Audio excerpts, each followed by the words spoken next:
Olá, sou a professora Regina Fernandes Sanches. Minha formação é na área da missiologia, tenho um mestrado na área e tenho também um mestrado em teologia latino-americana. Eu publiquei alguns livros, mas os principais deles que dizem respeito ao conteúdo desse curso é o livro Teologia da Missão Integral, também Como Fazer Teologia da Missão Integral e Teologia Viva. Certo? Tem também teologia da igreja que trata do assunto da igreja uma perspectiva mais latino-americana. Bom, esse curso é um curso de teologia latino-americana. Nós vamos tratar de aspectos históricos e metodológicos.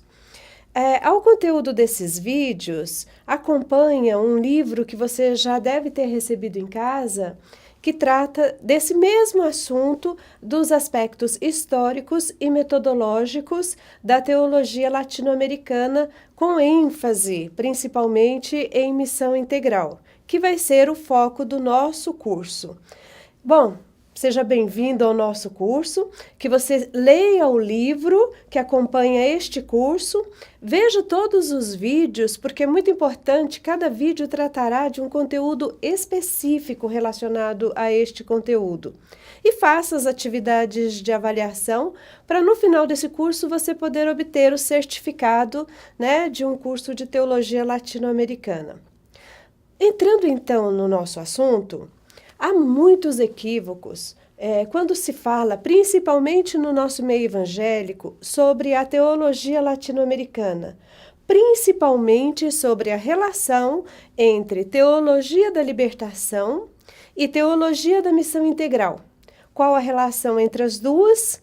Como as duas são chamadas de teologia latino-americana, sendo uma de expressão mais católica ou do protestantismo ecumênico, no caso da TDL, como é chamada a Teologia da Libertação, e a outra, chamada de TMI, ou Teologia da Missão Integral, que é de vertente mais evangélica latino-americana, portanto, vem daquela tradição protestante dos avivamentos que aconteceram na Europa, em sua expressão na América Latina.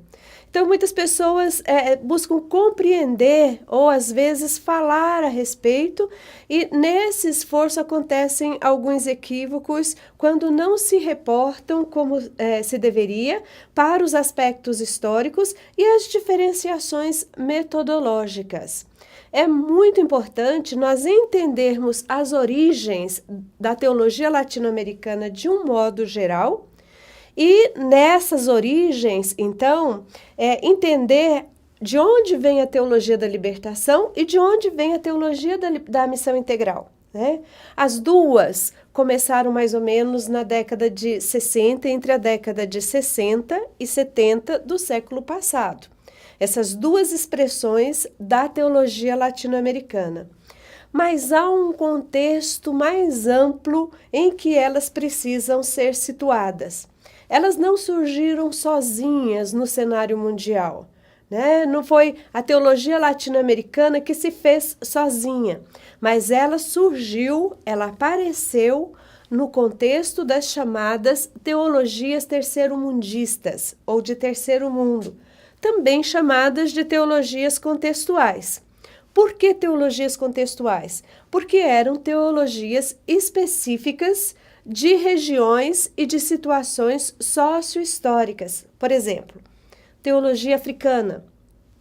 Ela surge como uma resposta da fé cristã, aos processos de independência que muitos países africanos vinham sofrendo em meados ou primeira metade, segunda metade do século XX.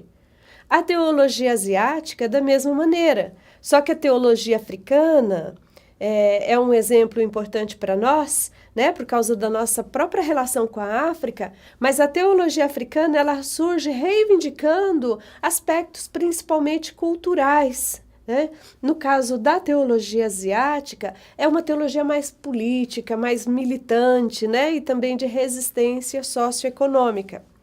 No conjunto dessas teologias de terceiro mundo, foi que surgiu a chamada teologia negra, por exemplo, lá na América do Norte, né, como resposta da fé àqueles movimentos que aconteceram na América do Norte e acabaram também indo para outros povos, né, onde os negros não tinham os seus direitos civis observados, e na América do Norte, principalmente, surge a chamada teologia negra.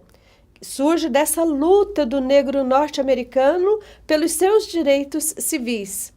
E ela é uma teologia militante, radical, e até hoje, né, a teologia negra é muito forte, principalmente no Brasil. No sul do Brasil, principalmente, nós temos vários estudos e várias produções em teologia negra.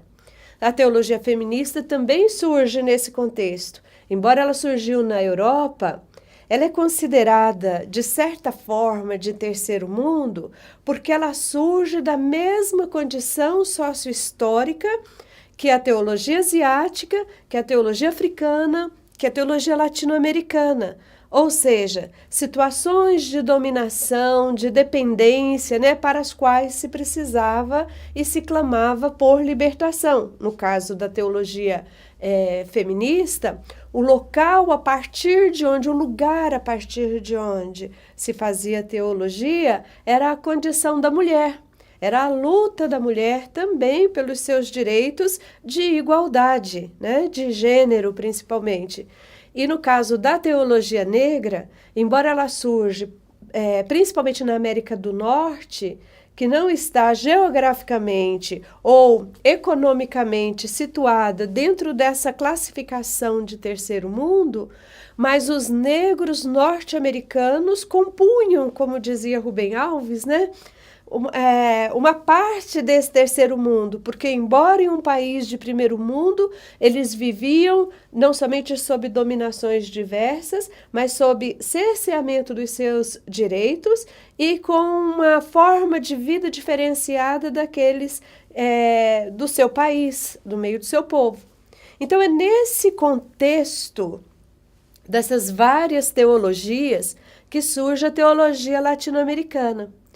E é uma coincidência, não um planejamento prévio, mas uma coincidência de que todas essas teologias eram caracteristicamente libertacionistas.